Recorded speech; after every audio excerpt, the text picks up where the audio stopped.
ver de acuerdo a las consecuencias de nuestras decisiones, que es lo que nos termina llevando muchas veces a esto, ¿verdad? A esta parte de los resultados que dan por la desobediencia del hombre o de la mujer para con Dios. Entonces es importante esto, que lo veamos. Vimos también el decálogo, o una manera en la cual podemos ver 10 razones por las cuales pueden los padres, al ser irresponsables, crear de sus hijos delincuentes o personas que en lugar de que sean para bien, sean para mal en la sociedad. El primero es el padre que le da a su hijo todo lo que pide. El niño va a crecer pensando que tiene derecho a todo lo que desee. Importante, no le dé a su hijo todo lo que le pida. Segundo, padre que se ríe cuando su hijo habla groserías o maldiciones o majaderías. Entonces todo esto que hace el niño va a crecer pensando que la falta de respeto es normal y divertida. Ah, mira, ve lo que dijo, ¿viste? A ver, repítelo, papito, repítelo, mamita. Ay, mira qué chistoso se escucha un niño diciendo esas palabras. Bueno, usted va a crear niños que la falta de respeto va a ser normal para ellos. Padre que no reprende por mal comportamiento, el niño crecerá pensando que no hay reglas en la sociedad. Hay que reprenderlos, hay que castigar, ¿verdad? También de ser necesario. En la sociedad, la psicología y los pensamientos modernos actuales dicen ahorita ya no le puedes ni siquiera levantar la mano al niño porque va al DIF, te acusa y tú terminas en la cárcel por maltrato. Entonces, ¿cuántos de nosotros crecimos y realmente no fue ningún maltrato? Nos hizo mucho bien ese tipo de educación, ¿verdad? O por eso hoy en día los hijos hacen lo que quieren. Padre limpiando el desorden de su hijo. Ay, es que ya estoy cansado, ya le dije 3 veces. Para no andar batallando, mejor voy a ir yo y lo voy a hacer, porque ya le dije 3 veces, arregla tu cuarto, no lo quiso hacer. Pues hágalo usted y entonces el niño va a crecer pensando que otros pueden asumir sus responsabilidades. El día de mañana que él tenga que asumir una responsabilidad, va a decir, bueno, mi papá, mi mamá me enseñaron, me mostraron, me dieron el ejemplo, que pues ellos lo hacían por mí, entonces alguien más lo va a hacer por mí también. Y no van a ser personas que van a asumir responsabilidades. 5. Padres que dejan ver la tele o el celular sin establecer horarios o seleccionar contenido que va a ver el niño porque este llora y grita, entonces van a crecer pensando que no existen límites ni diferencias entre adultos y niños. Yo les hablaba ahí que hay una aplicación muy buena que se llama Family Link, que es también un producto de Google en el cual usted va a poder establecer esos horarios, va a poder bloquear aplicaciones, va a poder bloquear contenido que no quiera que usted y su hijo vea. Y les dije que luego iba a hacer un tutorial para todos los padres que quieran llevarlo a cabo. Dice, padres que se dejan, digo, no dudo que ya hayan en YouTube, así que puede usted también buscarlos. Dice, padres que dejan escuchar a sus hijos música que vulgariza, incita al sexo sin compromiso y aparte a la violencia. Entonces, no hay necesidad, yo creo que aquí ahondemos qué tipo de hijos vamos a tener, ¿verdad? Ese tipo de música que le permite a usted escuchar, y por lo regular la que sexualiza, la que violenta mucho y todo esto es el reggaetón, tristemente, porque es un género, es una música que es muy guapachosa, muy aceptable, muy pegajosa. Entonces por eso está siendo utilizada por el enemigo para poder ir cautivando las mentes de nuestros jóvenes, de nuestros hijos. 7. Padres que dan dinero a sus hijos cuando quieren. Papá, quiero esto, sí, papito, ten, toma. ¿Cuánto ocupas? Vale 1,800, te doy 2,000 por si te hacen falta 200 más para lo que vas a ocupar. Entonces, eso que hacemos nosotros, ¿qué va a pasar? Hijos van a crecer pensando que el dinero es fácil de ganar y no van a dudar en hacer lo que sea cuando no lo puedan conseguir. Entonces, cuando no puedan, ay, es que quiero ese nuevo iPhone que está saliendo, quiero esa nueva tablet, quiero ese nuevo artículo, ese nuevo producto, yo lo quiero, y no tiene el dinero, pues va a ver cómo hacerle para conseguirlo, ¿verdad? Y eso hasta lo puede llevar al robo. 8. Padres que siempre están a favor de su hijo independientemente que tengan razón o no. Crecerá con cero tolerancia a la frustración o a la negación de aquello, ¿verdad? Entonces es importante que no le demos la razón cuando no la tienen. Si no la tienen, es mejor corregirlos, aún sea delante de las personas, pero demostrarles que es importante y muy importante que se tenga la razón cuando realmente se debe de tener. No le dé ninguna educación espiritual. Esto es algo muy importante. Dice, deje que él forje su propio criterio de cómo concibe a Dios y a la vida. Es decir, no le dé ninguna educación espiritual usted y créamelo, va a tener una persona que no va a tener el temor a Dios para poderse someter a las autoridades si están en lo correcto, porque ahorita las autoridades están legalizando y están estableciendo cosas completamente diferentes a Dios, entonces en esas no nos debemos de acatar. Último, dice peléese, es más, si llegan a los golpes con su cónyuge, con su pareja, con su esposo, con su esposa, mucho mejor, y peor aún, y mejor aún, dice aquí, divórciese. ¿Esto qué le va a enseñar? A no respetar a nadie, y que la solución a los problemas son los golpes, las peleas constantes, el sacar toda su frustración, enojo e ira con quienes dice amar, es decir, usted desahóguese con ellos y abandónelos cuando sienta que ya no pueda más. Si usted hace eso, entonces su hijo va a aprender eso, que a los problemas se puede huir, no afrontar las consecuencias, no reconocer sus errores. Entonces todo eso va a llevarlo a tener una sociedad como hoy en día la tenemos, completamente deteriorada. Entonces fíjense bien, hay algo muy importante. La Universidad Rafael Andívar, en la Facultad de Humanidades de la Licenciatura en Psicología Clínica, hizo un estudio que le puso padre ausente y rasgos de personalidad. Fíjese hasta dónde la ausencia del padre interviene. La importancia, ellos ponen la importancia del padre. El padre de familia tiene un rol muy importante, dice, ya que en la mayoría de los casos es quien encabeza, por otra parte, es quien cubre las necesidades que se manifiestan en la familia. Ejemplo, en la economía, tiempo compartido, establecer normas, reglas y límites, así puede tener una buena relación padre e hijo. Los niños que han sido criados solo por madres, oiga bien, este es un estudio, no es un estudio hecho por una universidad cristiana, no es un estudio hecho o algo que estemos hablando que es que tienen que ver o influyeron los cristianos. No, no, no, ya dijimos, es un estudio que realizó la Universidad Rafael Andívar en la Facultad de Humanidades, los que estudian la licenciatura en Psicología Clínica. Fíjese bien lo que dice, los niños que han sido criados solo por madres solteras, son más propensos a enfrentar problemas con el contexto, es decir, con todo lo que sucede a su alrededor, que los hijos de hogares biparentales, es decir, que tienen papá y mamá, ya que manifiestan conflictos psicológicos, es decir, algo mental, manifiestan conflictos mentales, tienen un mal rendimiento escolar. Y es por causa de la ausencia del padre en la familia. Esto repercute en la vida del niño, atrae posibles conflictos, puede ir desde una autoestima baja o tener conflictos con sustancias como el alcohol, drogas o tabaco. Fíjese hasta dónde la ausencia del hombre en la casa, que es el padre, repercute en las emociones, en las decisiones, en los pensamientos de los hijos, se vuelven más violentos. Son muchos de los hijos de los niños que en las secundarias, en las primarias, en diferentes niveles escolares, son los que, ay, es que ese niño me vive golpeando. Es el niño que siempre se la pasa burlándose de los demás mayormente. Es el niño que le responde y es grosero con los maestros. Son los niños que se salen de clase, los muchachitos, los adolescentes, los jóvenes que rayan clase o que se saltan la barda para no estar en clase o que no entran sencillamente a las clases. Entonces, ese tipo de niños, para la gran mayoría este estudio demuestra que son los hijos de madres solteras. Es decir, mamás que el padre de familia los dejó abandonado o una muchachita que tomó la mala decisión, por eso la importancia, ¿verdad?, de tomar buenas decisiones. Una muchachita que tomó una mala decisión y sencillamente se embarazó y el luego joven no se hizo responsable de ello. Entonces, eso es importante. Fíjense bien el papel del padre según Doherty, Kouneski y Erickson. Sabrá de Dios de dónde son estos cuates. Pero lo importante aquí es, dice, afirman que el papel paternal, o sea, son estudiosos de la psicología, afirman que el papel paternal se considera importante porque esta forma parte de la construcción social. Fíjese, es parte de la construcción social, porque entonces tenemos una desconstrucción, una sociedad destruida, porque tenemos familias y hogares destruidos. Dice, este rol puede ser compartido por diferentes miembros de la familia sin dejar a un lado que debe de ser de género masculino. Les repito, estas personas no son cristianas, no son personas que están en una iglesia, no es un estudio que hizo una iglesia, no, no, no. Estudiosos de la psicología. Dice, debe de ser de género masculino como el hermano, el abuelo o padre adoptivo, ya que los padres participan más en la vida de sus hijos pequeños. Esto es en diferentes aspectos, desde lo económico, emocional y tiempo dedicado. Dense cuenta nada más aquí este estudio lo que nos está diciendo. El padre y su ausencia.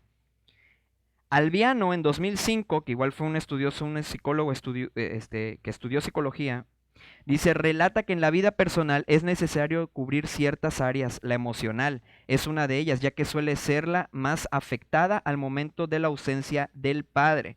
En la edad adulta, la persona se puede ver desfavorecida e incluso ser disfuncional en el entorno social. No va a poder lograr entablar bien relaciones afectivas o con otras personas. En los hijos se genera una sensación de pérdida o rechazo al momento del abandono.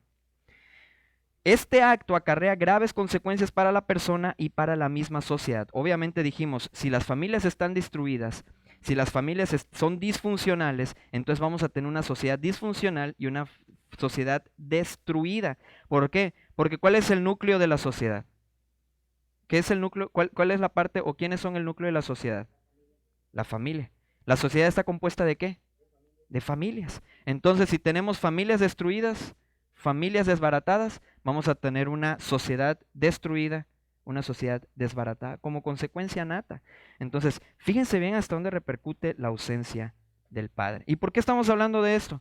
Porque en el mes de junio, el 10, creo que es el próximo domingo, no sé qué me van a regalar, pero el próximo domingo necesito una cartera o un reloj, no sé, ¿verdad? Digo, una cartera y un auto, ¿verdad? Que no sea nada más de formal prisión.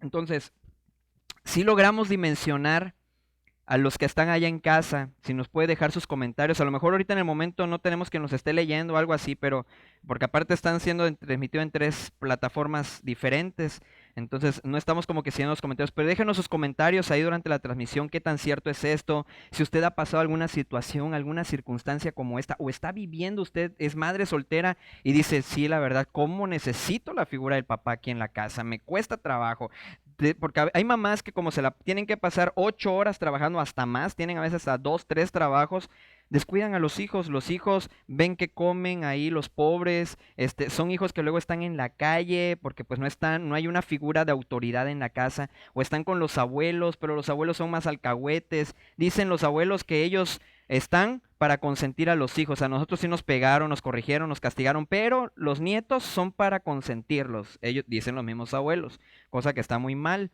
Entonces, ¿qué es lo importante aquí? Están al cuidado de los abuelos ya están cansados, ya criaron a sus hijos, dicen yo que tengo que andar criando a estos chamacos, así que los abuelos, abuelo, voy al parque, que no sé qué, no, no puede salir, yo ya me voy, y se van los chamacos. Entonces, démonos cuenta la necesidad de la figura del padre en casa. Ahora, vamos a ir empezando ya a entrar. Digo, este estudio, créanmelo, está extenso, no saben todo lo que habla. Es una cosa impresionante acerca de lo que habla, acerca de la ausencia del padre. Que si nos efectos negativos de la ausencia paterna, dice, las investigaciones en los últimos años han documentado que la ausencia física, fíjese, o sea, nada más el hecho de estar presente una figura de hombre en la casa, y emocional del padre se correlaciona con un resultado negativo en sus hijos, la ausencia física y emocional. O sea, un padre que no abraza a los hijos, un padre que no dice, oye, qué guapo estás, oye, hijo, tú puedes salir adelante, tú eres inteligente, mira, tú eres capaz de lograr esto en la vida, yo estoy aquí para ti, para apoyarte, para ayudarte. Esa ausencia física y emocional del padre hacia los hijos, dice, hay un resultado negativo. Los hijos que viven en una familia monoparental muestran desajustes psicológicos, bajo rendimiento académico y mal comportamiento, depresión, comportamiento antisocial, impulsivo, hiperactivo, dice, y dificultades para establecer y mantener las relaciones cercanas, sobre todo con los hombres. Entonces dense cuenta, y este es un estudio avalado, y aquí dice varios nombres medio raros que a veces no se pueden pronunciar, pero esto fue a través del 2005, en el 2009, en el 2003, y una tendencia a experimentar la pubertad a una edad más temprana, dice también aquí. Los hijos que viven en una familia monoparental con desventajas, tienen desventajas socioeconómicas, son más propensos a ser ociosos, a tener un estatus ocupacional más bajo. Esto según Amato en 2005 en Chohui, algo así se pronuncia. Tienen más probabilidades de convertirse en padres adolescentes.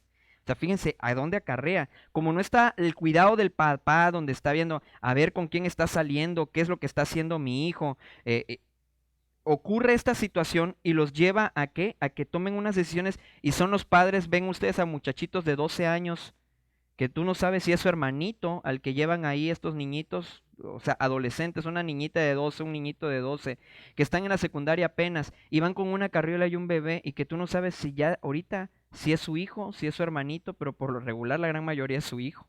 Entonces imagínate adelantarte a tantas etapas de la vida por la ausencia del padre en casa. Fíjense hasta dónde acarrea.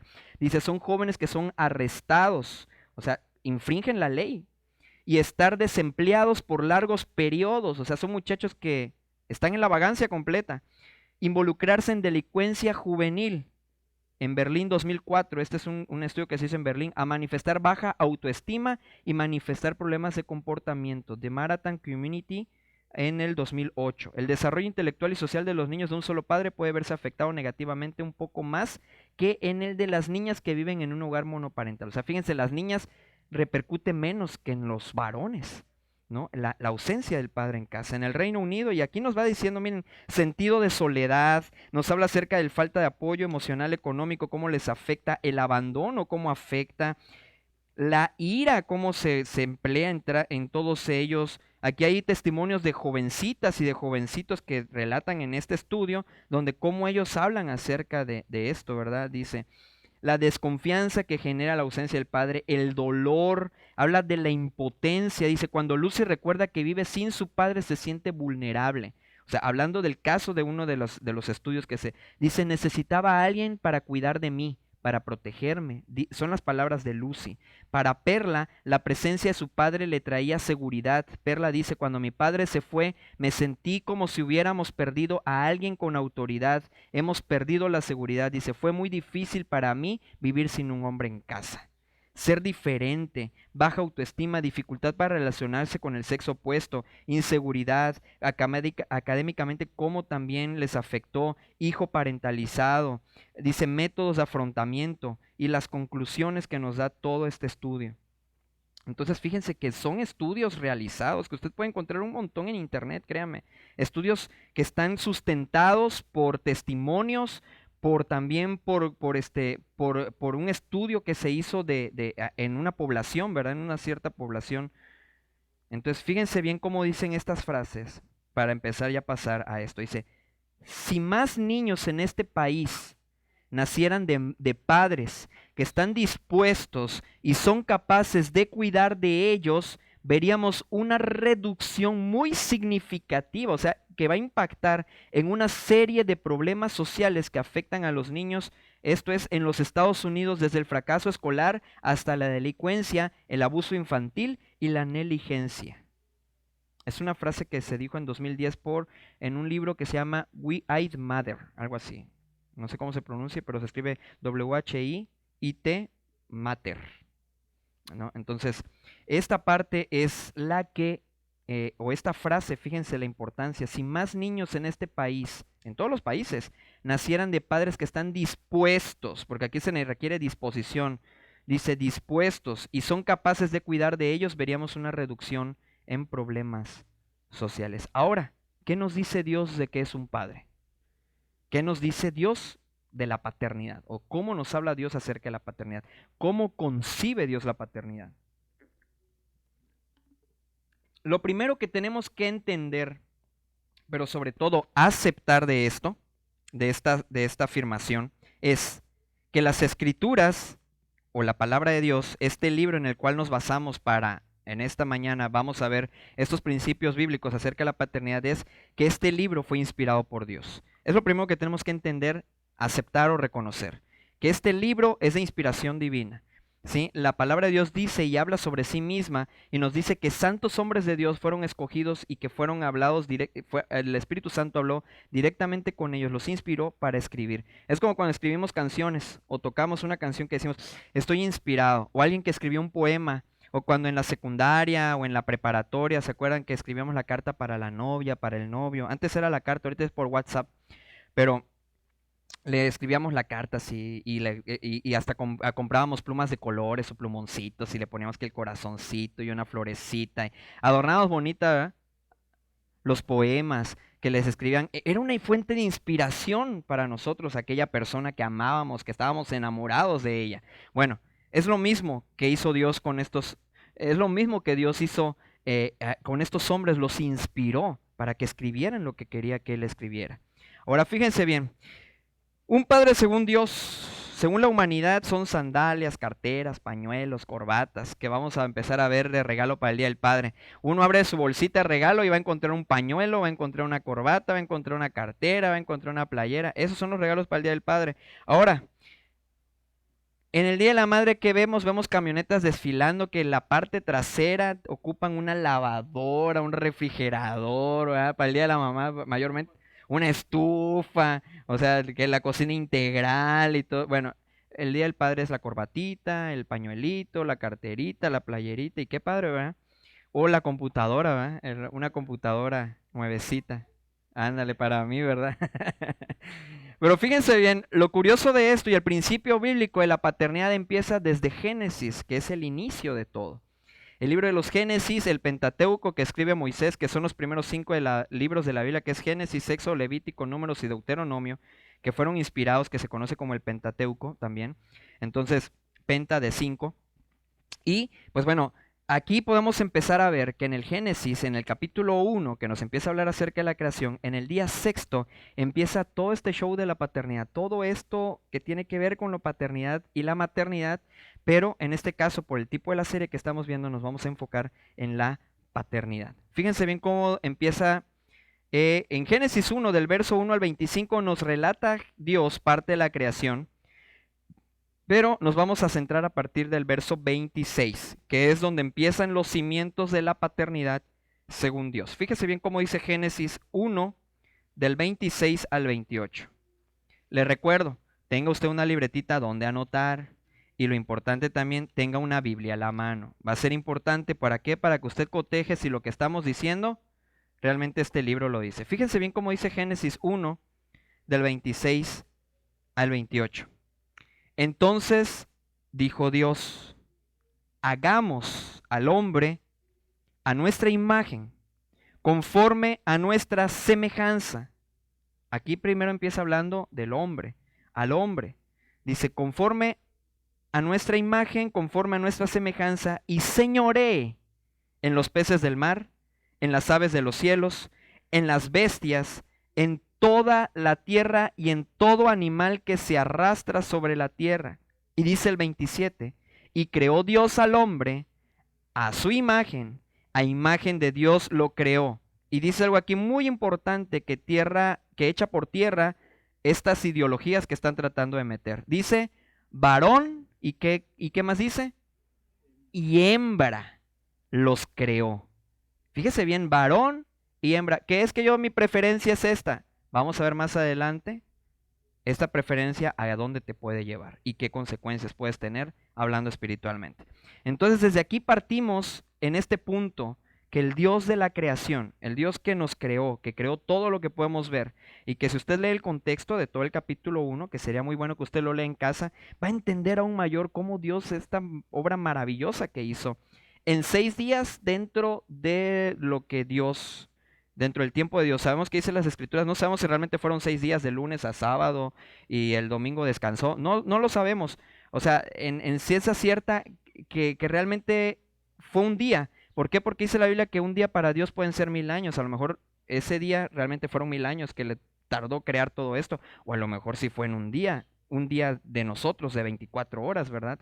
Porque no sabemos verdaderamente, no lo especifica aquí. Pero más que profundizar en eso, lo importante aquí es que veamos que en el sexto día, que es lo que nos dicen las escrituras, Dios creó al hombre y a la mujer, ¿sí?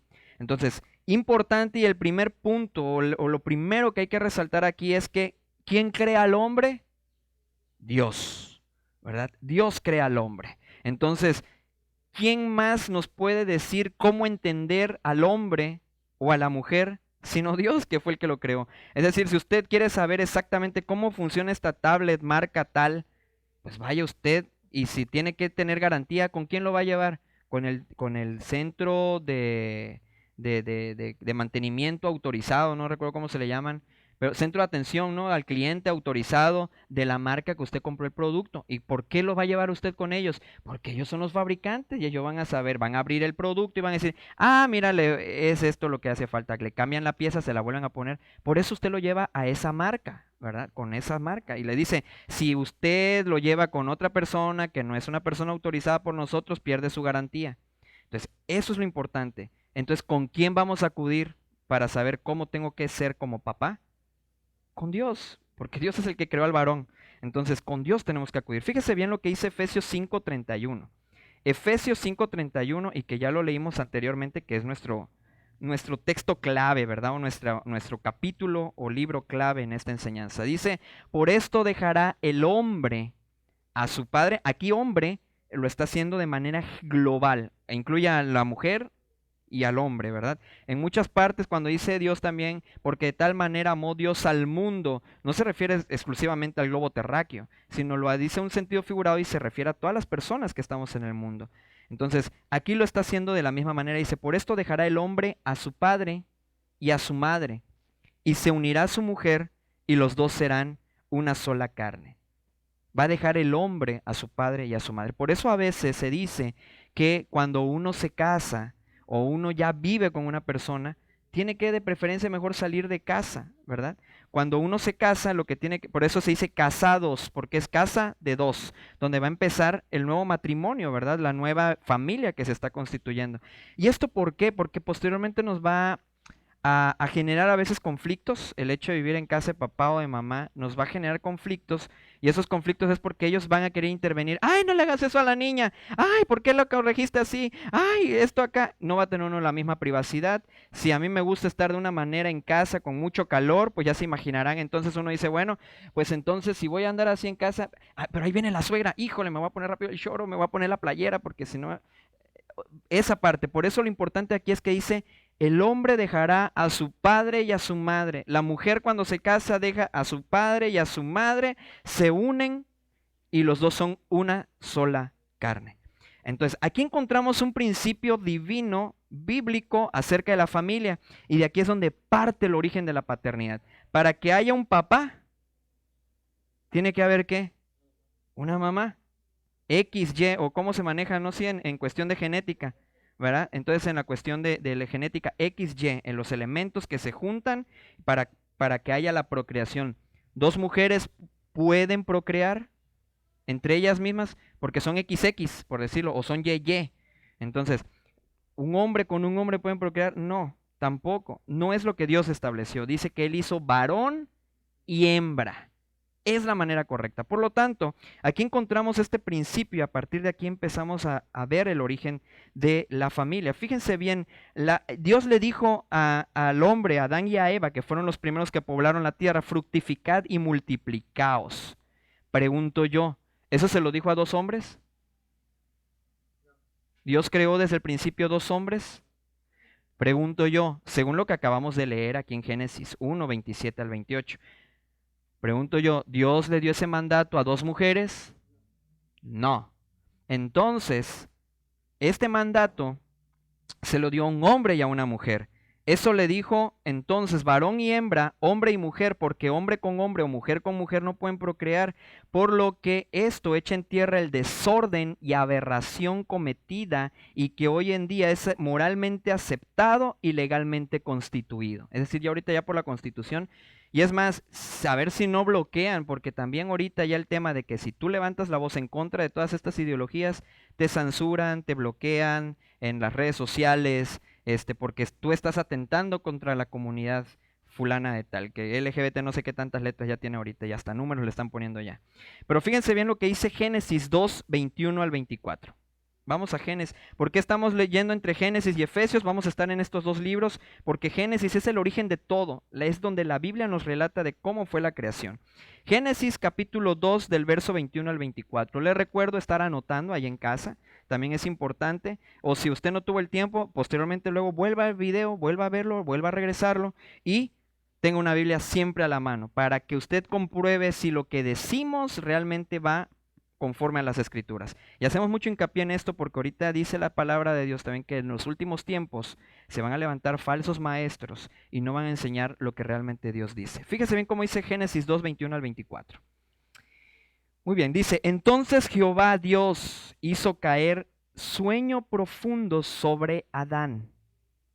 Y mientras éste dormía, tomó una de sus costillas y cerró la carne en su lugar. Es decir, que abrió la carne, hizo, no sé si Dios tenía un bisturí espiritual o cómo lo habrá hecho, pero le abrió una de las costillas, extrayó de su costilla, volvió a cerrar la carne nuevamente y de la costilla que Jehová Dios tomó del hombre, hizo una mujer.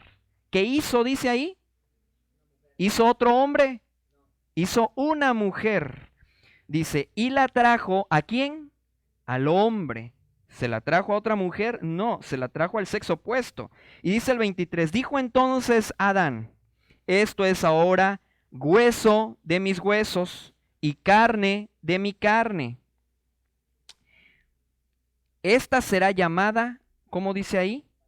Varona, porque del varón fue tomada. Obviamente no estamos acostumbrados a decirle, esas varonas de hoy en día, no estamos acostumbrados a decirlo. ¿Es una manera correcta de decirlo? Sí, pues tampoco estamos peleando en decir mujer, porque también la Biblia ocupa el término, el concepto mujer, ¿verdad? Al sexo femenino. Entonces, es importante aquí varona, porque del varón fue tomada. Y dice el verso 24 nuevamente, fíjense que lo vuelve a decir aquí, por tanto, dejará el hombre a su padre y a su madre, y se unirá a su mujer, y serán una sola carne. Es decir, que el apóstol Pablo en Efesios repite este verso que ya había dicho Moisés. Sí, porque si recuerdan que leímos Efesios 5:31 y Efesios 5:31 dice lo mismo, por esto dejará el hombre a su padre y a su madre y se unirá a su mujer y los dos serán una sola carne. Aquí no los dice Moisés. Dice, por tanto, dejará el hombre a su padre y a su madre y se unirá a su mujer y serán una sola carne. Entonces aquí, a partir de aquí, inicia la paternidad. A partir de aquí empieza la maternidad. A partir de un hombre y una mujer empieza la familia. Dios constituye la familia a través de un hombre y una mujer. Por lo tanto, el matrimonio como institución divina, y aquí yo creo que sí tenemos esas diapositivas. Sí las he estado poniendo estamos viendo, muy bien. Entonces, muy excelente. Entonces, el matrimonio como institución divina, aquí vamos a ver ya la definición de matrimonio y de familia. Fíjense bien. Esta definición la aprendimos ahí con el pastor David García en la Iglesia de Dios con nosotros, la Iglesia Bautista de Dios con nosotros, y que sin duda alguna es una definición muy completa, muy amplia, que abarca realmente hasta lo que hoy en día estamos teniendo. Fíjense bien cómo dice, y vamos a ver textos que avalan estas verdades. El matrimonio como institución divina es para toda la humanidad. Sí, para toda la humanidad. Sí. No es para algunos cuantos, a lo mejor nada más este sector de la población, los que tienen más lana, los que son más pobres. No, no, no. El matrimonio como institución divina es para toda la humanidad. Es decir, todo ser humano puede entrar en esta institución divina llamada matrimonio. ¿Por qué le llamamos institución divina? ¿Qué es una institución? Una institución es algo, valga la redundancia, que se instituye, ¿verdad? O algo que se crea, que se forma, ¿verdad? Y en este caso, ¿quién lo formó? En Génesis 1 vimos que ¿quién forma la familia? Dios. ¿Quién crea al hombre y la mujer? Dios. Por lo tanto, esta institución es divina y es hecha para toda la humanidad. ¿Por qué? Porque el mandato de Dios fue multiplicados. Dice que los hizo para que señorearan sobre todo animal, sobre toda bestia del campo, de las aves, sobre todo, para eso nos puso Dios. ¿Quiénes somos los que señoreamos en la tierra? Los seres humanos. Hebreos 13:4. Vamos a irnos a Hebreos, el libro de los Hebreos, capítulo 13 y versículo 4. Importante que tenga siempre su Biblia usted ahí a la mano. Hebreos 13:4. Hebreos 13:4 nos dice así: honroso, honroso, fíjese bien, honroso, ¿qué es honroso? Dice, sea en todos el matrimonio y el lecho sin mancilla, pero a los fornicarios y a los adúlteros los juzgará Dios. El primer mandato que Dios hace hacia el matrimonio, hacia la unión de un hombre y una mujer, es que sea honroso. Es decir, que no tenga, que sea algo en lo cual se dignifique, que en lo cual uno pueda decir que viene siendo honroso. ¿Alguien tiene alguna idea de una descripción o una definición de qué es honroso? Cuando dicen este muchacho honra a su padre. Cuando dice la Biblia también, honra a tu padre y a tu madre. Recuerden que usted puede escribir en los comentarios, les vamos a leer posteriormente y les vamos a contestar también. Pero honroso, ¿qué es honroso? ¿Qué es honrar?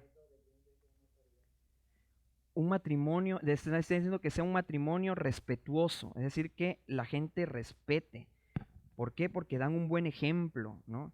Entonces, honroso, ¿qué es honroso? ¿Encontraste alguna definición o algo, no? Que da honra y estimación.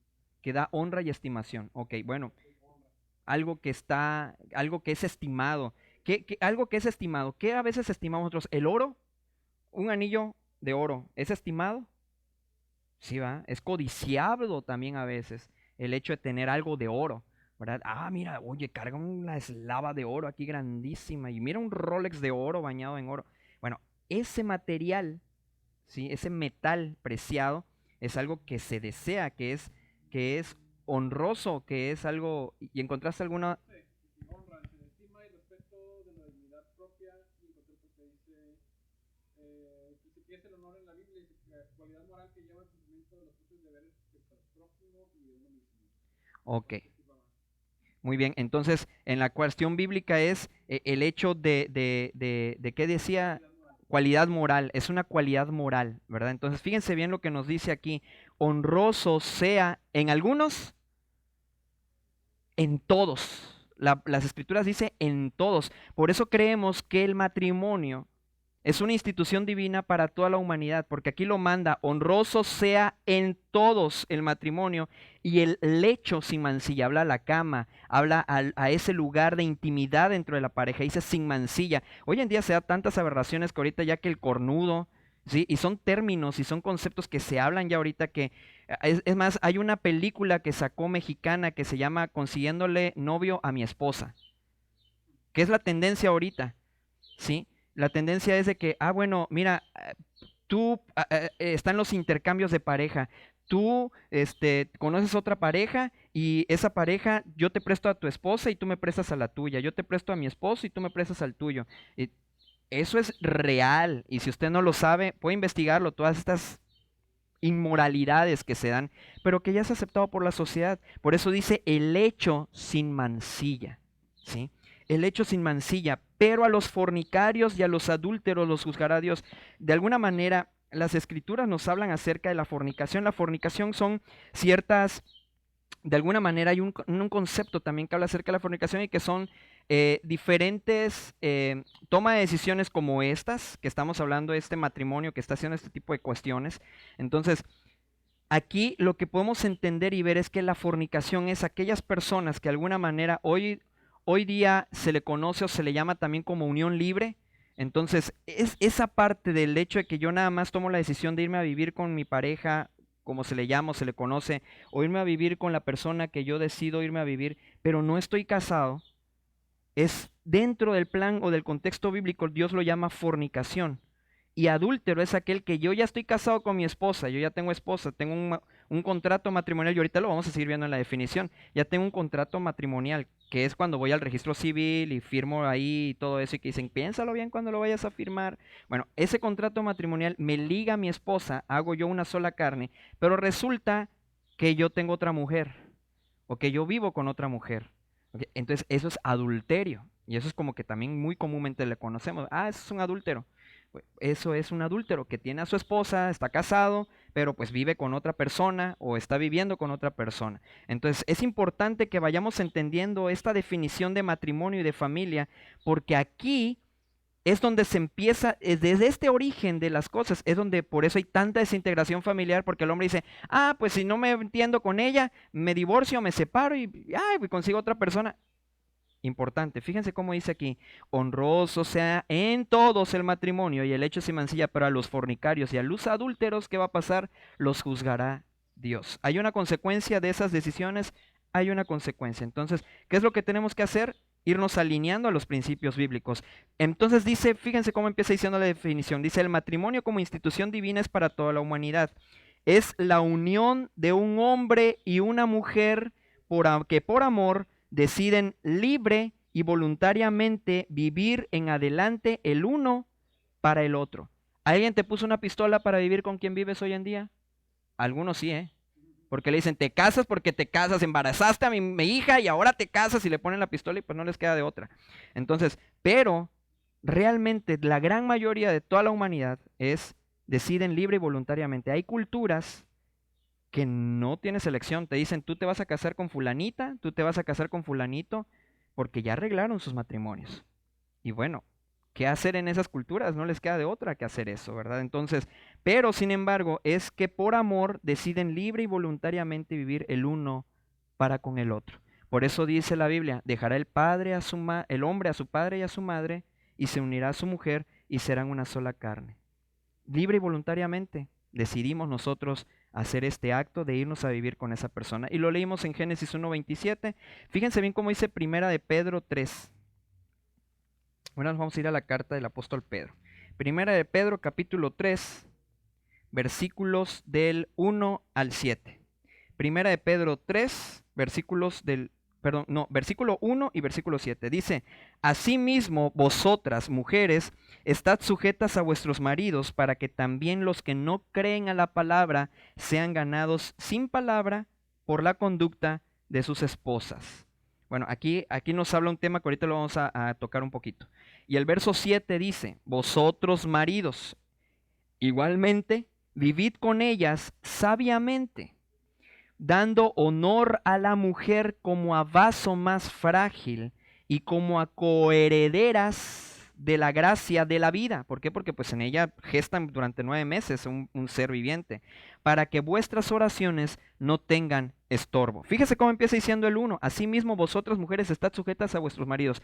Hay mujeres, hablando en el ámbito cristiano o en el ámbito de las iglesias, muchachitas que toman la decisión de casarse con un muchachito que no es un hijo de Dios o que no es un hijo de Dios. Y dicen con la esperanza de decir, se va a convertir, ya luego se va a entregar a Dios, ya luego va a tomar la decisión de seguir a Cristo, y nunca lo hace. Pero aquí nos da una clave las Escrituras. Dice, estad sujetas a vuestros maridos para que también los que no creen a la palabra, o sea, los maridos que aún no creen a Dios, sean ganados sin palabra. ¿Por qué dice por la conducta? Fíjense el ejemplo, fíjense la integridad, que de alguna manera la integridad es sin importar si sin importar si alguien me está viendo, yo sé que Dios me ve y yo no lo hago. La integridad también es concebida como parte de la coherencia de lo que digo con lo que hago. Entonces, tu amiga que nos estás viendo, si nos estás viendo o está llegando a ti este mensaje, si tienes a tu esposo que aún no se ha entregado a Cristo, aquí, Primera de Pedro 3, capítulo 3, versículo 1 nos dice que tú te mantengas sujeta a tu marido. ¿Sí? Que te mantengas, porque esa sujeción, ese ejemplo de hacer lo que las Escrituras dicen, puede hacer que tú ganes a tu marido para Cristo. ¿Sí? O viceversa. Si tú como hombre tienes una esposa que no es cristiana todavía o que no es una hija de Dios todavía, tú puedes hacer ganándola como. El verso 7 nos los dice. Asimismo, maridos, dice, igualmente vivid con ellas sabiamente. Sabiamente, a ver, ¿cómo es vivir sabiamente? Las Escrituras, el libro de Proverbios está lleno de tantos consejos para el hombre, para la mujer, para los hijos, que si usted lo lee, son 30 capítulos o 31, no recuerdo bien exactamente cuántos tiene Proverbios, pero el número de capítulos que tenga, usted léalos, es un libro con tanta sabiduría, que esa sabiduría es la que tenemos que aplicar. Dice, vivid con ella sabiamente, dando honor a la mujer. Otra vez nos volvemos a encontrar con esta palabrita. Una dice, honroso sea en todos el matrimonio. Y aquí dice, tu marido, dale honra a la mujer.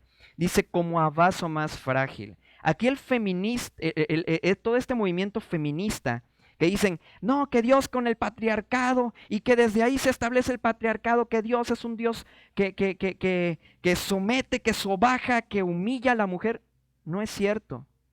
Aquí nos dice que yo como hombre, como esposo, tengo que tratar a mi esposa como vaso más frágil.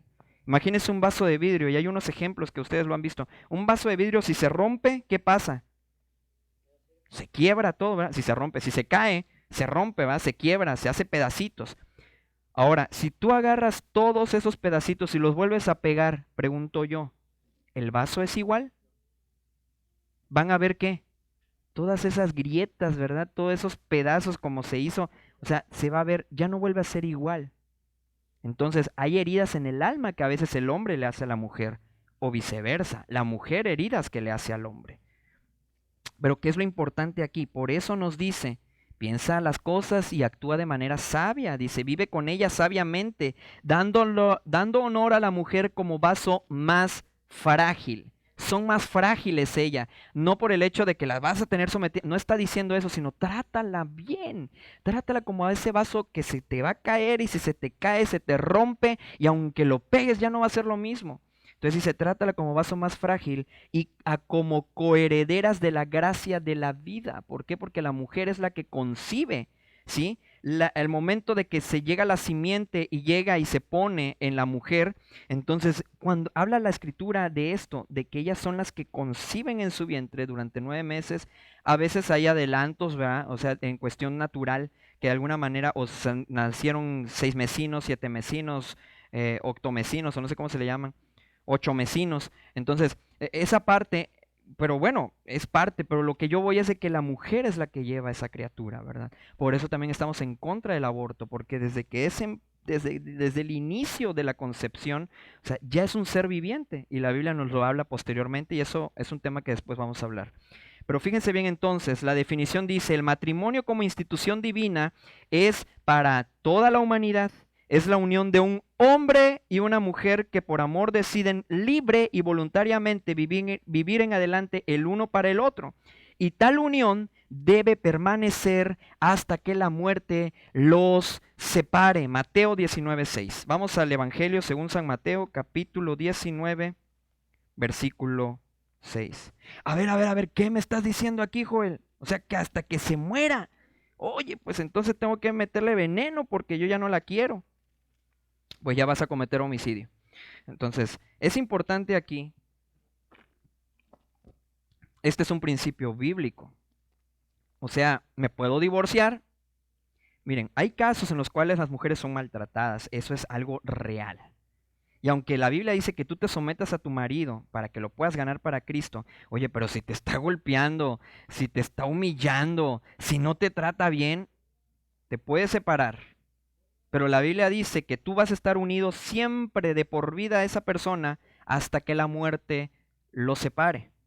¿Sí? Entonces, el hecho de que yo me divorcie, aunque por institución legal o en la terrenal yo puedo hacerlo y puedo tener un contrato en el cual me dice que yo ya estoy divorciado, eso me da a mí la libertad humanamente de yo poderme volver a casar, sí. Pero ¿qué dice Dios? Dios dice, no, no te puedes volver a casar, aunque tengas ese papel de divorcio, porque vas a estar ligado a esta persona hasta que uno de los dos muera. Y eso nos lo dice Mateo 19:6. Fíjese bien cómo dice Mateo 19:6. Mateo 19 dice lo siguiente, 19:6. Y fíjense que lo vuelve a repetir en el verso 15, en el verso 5, perdón. Y dijo, por esto el hombre dejará padre y madre. Ya lo vimos que lo dice en Efesios 5:31, en Génesis 1, y aquí nos lo vuelve a decir en San Mateo 19. Dice, y dijo, por esto dejará el hombre a su padre y a su madre y se unirá a su mujer y los dos serán una sola carne. Se los hace con signo de interrogación. ¿Por qué? Porque si leemos el contexto de todo esto, los fariseos le están diciendo que si le pueden dar carta de repudio a la mujer, que si es lícito al hombre repudiar, es decir, darle carta de divorcio a su mujer, hacerla a un lado, por cualquier causa, le preguntan antes. Entonces el verso 4 dice, él respondiendo les dijo, el Señor Jesucristo, ¿no habéis leído que el que los hizo al principio? Jesucristo se remonta al Génesis. Varón y hembra los hizo. Y dijo, por esto el hombre dejará a su padre, a su madre, y los dos serán una sola carne. Y luego dice el verso 6, así que, y aquí es lo importante, el principio bíblico fundamental, así que ya no son más dos. ¿Por qué dice? Porque dice que cuando se unen van a ser una sola carne, ¿verdad? Entonces por eso dice, lo recalca nuevamente, así que no son ya más dos, sino una sola carne. Por tanto, lo que Dios juntó, no lo separe el hombre. Lo que Dios juntó, no lo separe el hombre. Entonces, ¿me puedo divorciar? El hombre te puede separar. Pero lo que Dios juntó, no lo separa el hombre. Cuando tú decides de manera voluntaria unirte a la persona que amas, a eso se le llama el pacto matrimonial. ¿Y qué es un pacto? Un pacto es un acuerdo, es un contrato verbal que tú haces con la persona. Oye, es que sabes que me gustas, y así uno todo chiviado le llega, ¿no? Es que me gustas, siento que me late la idea de que tú y yo, pues no sé, nos tomemos de la mano, seamos novios, nos demos besitos. Y empieza ahí, ¿verdad? Ese pacto que empiezas a hacer. Y que mira, y que yo la verdad te veo como la madre de mis hijos y esto. O a lo mejor nunca pensó verla como la madre de sus hijos. Pero uno dice, bueno, pues te veo como la madre de mis hijos. Yo creo que tú vas a ser una buena mamá, etcétera, etcétera, etcétera. Entonces, ¿qué dices? ¿Somos novios? No, pues sí, está bien. Bueno. Ya después está, oye, ¿qué tal? ¿Cómo ves? ¿Cómo te has sentido? Ya pasaron 2 años, 3 años, no sé, 6 meses. Y dice, oye, pues la verdad, yo ya me quiero casar contigo. Empieza a ver ese pacto primero, ¿verdad? Un diálogo en el cual empiezan a hablar sobre esto, ¿verdad? Entonces, Mateo 19:6, y ahorita vamos a ver a lo último para que cerremos bien con broche de oro esta parte de la definición y entendamos bien por qué hasta que la muerte los separe. ¿Cuál es la finalidad del matrimonio o de la familia? El que Dios se haya hecho un padre y una madre. Yo digo, ¿cómo puedo ser padre y madre si no tengo hijos? ¿Verdad? Nada más termino siendo esposo y esposa. Entonces, para ser padre o para ser mamá, tengo que tener hijos. Entonces, esta parte, fíjense cómo lo termina diciendo Génesis 1:28. ¿Cuál es la finalidad de la familia y cuál es la finalidad del matrimonio? Génesis 1:28 nos los va a decir y luego nos vamos a ir a Génesis 2:18. Génesis 1:28.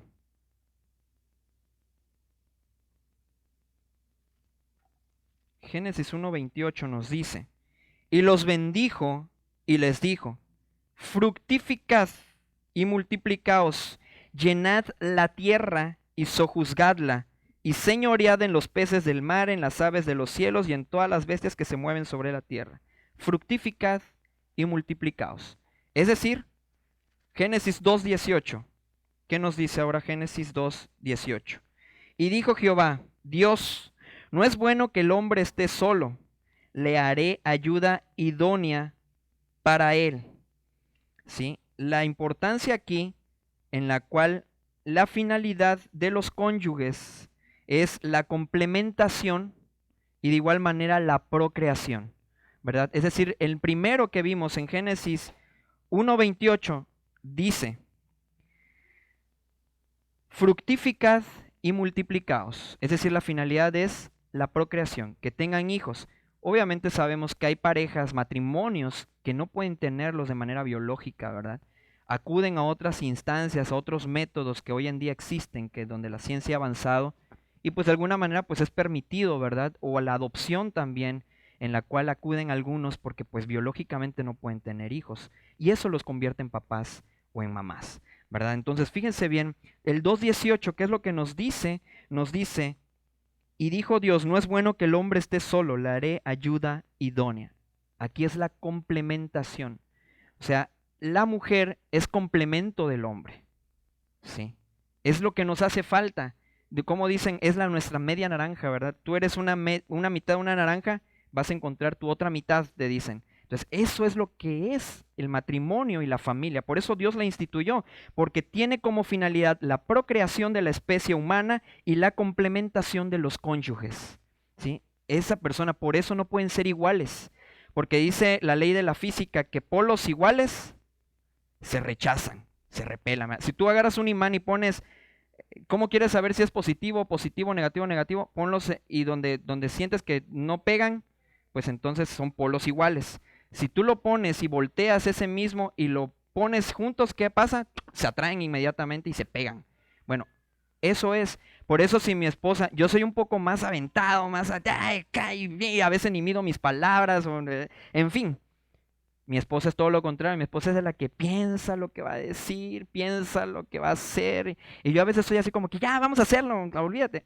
Ella es lo opuesto a mí. Y eso es lo que uno necesita, porque uno a veces dice, es que yo necesito una persona que sea igual a mí, que piense igual como yo, que sea futurista, que sea, y que sea igual como yo. Van a haber choques constantemente. Tiene que ser lo opuesto a ti, porque se complementan. Entonces, hemos visto hasta ahorita que el matrimonio como institución divina es para toda la humanidad. Es la unión de un hombre y una mujer que por amor deciden voluntaria y libremente vivir en adelante el uno para el otro. Y tal unión debe permanecer hasta que la muerte nos separe y que tiene como finalidad la procreación de la especie y la complementación de los cónyuges. Y aquí vamos a entender cómo empieza todo esto. Inicia con el pacto voluntario entre los contrayentes. Vamos a Malaquías, capítulo 2. Malaquías, que son de los últimos libros del Antiguo Testamento. Está Ageo, Zacarías y Malaquías. De hecho, es el último libro del Antiguo Testamento. Antes de Mateo. Malaquías, capítulo 2, versos 14 al 16. Fíjense cómo empieza diciendo. Versos 14 al 16. Mas diréis, ¿por qué? Porque Jehová ha testiguado, fíjense bien, Jehová ha testiguado entre ti y la mujer de tu juventud, contra la cual has sido desleal, siendo ella tu compañero, ¿y qué dice? Y la mujer de tu pacto. ¿No hizo él uno, habiendo en él abundancia de espíritu? ¿Y por qué uno? Porque buscaba una descendencia para Dios. Guardaos pues en vuestro espíritu y no seáis desleales para con la mujer de vuestra juventud. Porque Jehová, Dios de Israel, ha dicho que él aborrece el repudio, es decir, el divorcio, el despreciar a la mujer. ¿Sí? Dice, él aborrece el repudio y al que cubre de iniquidad su vestido.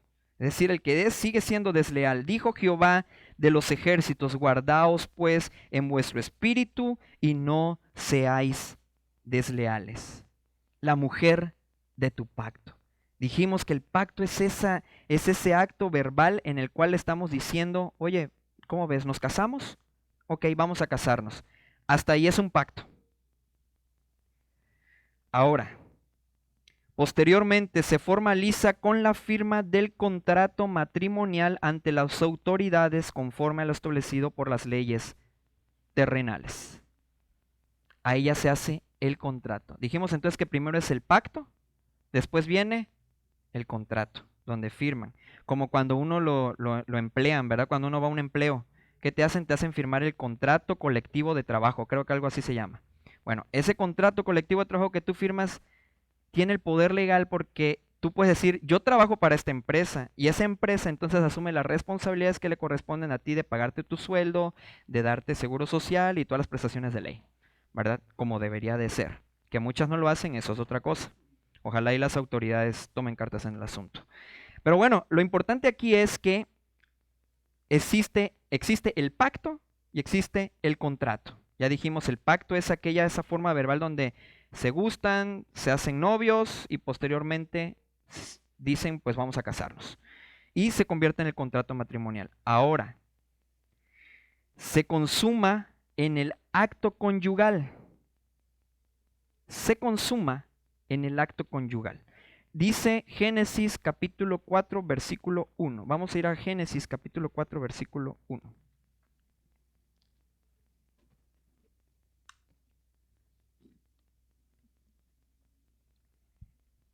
Fíjense cómo dice, conoció Adán a su mujer.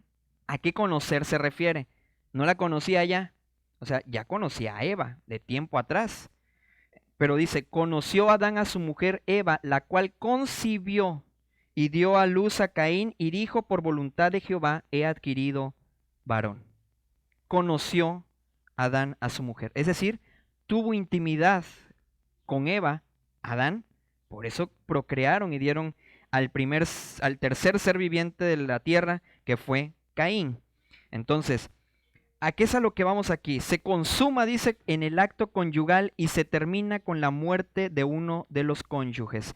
Vamos a confirmar este principio bíblico en 1 Corintios, capítulo 7, versículo 39. 1 Corintios, capítulo 7, versículo 39.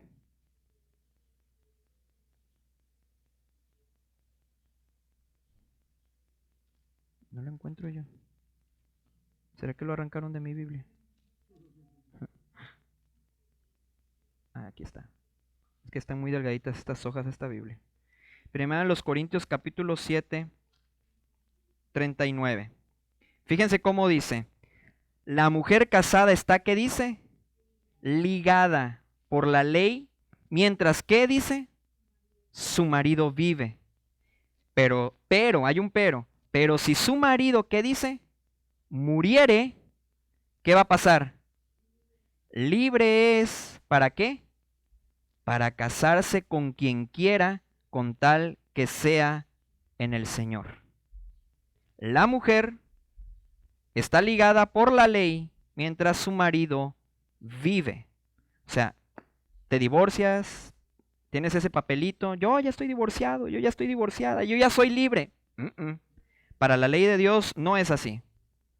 Estás ligado a tu marido, estás ligado a tu esposa, a tu esposo, mientras él viva. Cuando él muera o ella muera, ahora dice ahí, sí, ya eres libre para casarte con quien tú quieras. Entonces, hasta que la muerte nos separe. Dios establece ese vínculo, ¿sí?, entre el hombre y la mujer. Desde que tú decides, desde que nosotros decidimos, elegimos a la persona con la cual queremos casarnos, desde ese momento Dios ya tiene ese conocimiento. Tú te casas o ya estás viviendo con esa persona, ya desde ese momento ya Dios está teniendo en cuenta que eso es una familia y es un matrimonio, ¿verdad? Es una unión que Él está de alguna manera reconociendo, ¿verdad? ¿Por qué? Porque el matrimonio es para toda la humanidad, vimos según esta definición bíblica. Entonces, ¿cómo vamos a terminar? Y les voy a repetir toda la definición y ahorita sí ya vamos a entender ya más a cabalidad esto. El matrimonio como institución divina es para toda la humanidad. ¿Es la unión de qué? De un hombre y una mujer, que por amor deciden libre y voluntariamente vivir en adelante el uno para el otro. Y tal unión debe permanecer hasta que la muerte los separe. Tiene como fin la procreación de la especie y la complementación de los cónyuges. Inicia con el pacto voluntario entre los contrayentes. Se formaliza con la firma del contrato matrimonial ante las autoridades conforme a lo establecido por las leyes terrenales y se consuma en el acto conyugal y se termina con la muerte de uno de los cónyuges. Algo diferente a esto, las escrituras lo señalan como adulterio o como fornicación. Algo diferente a esta definición que ya vimos a través de las escrituras. Dios lo señala como adulterio o fornicación. Entonces, ya vimos el principio de la familia, ya vimos el principio, el origen, cómo Dios estableció esta institución maravillosa y divina, como lo es la familia y el matrimonio. ¿Y por qué empezamos por esto? Porque para ser papá necesito estar con una mujer, procrear con ella, y ahora sí empiezo yo a tener ya la paternidad. Entonces, el próximo domingo vamos a continuar con esto. Sí, ya vimos, ya ahorita ya toda la definición. El domingo pasado vimos la definición de cómo lo concibe la humanidad. Hoy lo repasamos un poquito al inicio de esta transmisión, de este video. Y posteriormente vimos hoy ya el concepto de familia y de matrimonio según Dios, ¿verdad? Ya no según la humanidad. Y ahorita estamos viendo según Dios. Y el próximo domingo vamos a empezar a ver los principios bíblicos que Dios establece de cómo debe de ser un padre de familia, ¿verdad? Cómo debe ser un padre de familia según Dios. Y créanmelo, si seguimos estos principios bíblicos, si seguimos el manual, de quien estableció el matrimonio, la paternidad, la maternidad, entonces nosotros vamos a poder dar bien, ¿verdad? Y hacer bien las cosas y tener un matrimonio, una paternidad exitosa en Cristo, ¿verdad? En Dios. Entonces, ¿qué es lo que hacemos nosotros? Si compramos una licuadora y no seguimos el manual o las instrucciones, ayer estábamos armando un ventilador que compramos, o abanico, como le llaman también, pero yo no encontraba dónde iba una pieza, pero no vi el manual hasta que vi el papelito donde decían, sí, mira, es esta tuerca que lleva aquí porque se le salían las patas. Entonces, ¿qué es lo que sucede? Si nosotros no vamos a este manual de vida, a este manual que nos habla cómo debe ser el matrimonio, cómo debe ser la familia, cómo debe de ser el padre y luego vamos a ver cómo deben de ser los hijos, entonces no pensemos que nos va a ir bien en la vida. Mira completo el video a través de nuestro canal de YouTube en Familia de Fe NL. Síguenos y suscríbete a nuestro canal de YouTube en Familia de Fe NL y en nuestra cuenta de Instagram y Facebook Familia de Fe NL. No olvides, comenta, queremos saludarte, comparte para que podamos bendecir a más personas, reacciona al video, haznos saber lo que sientes.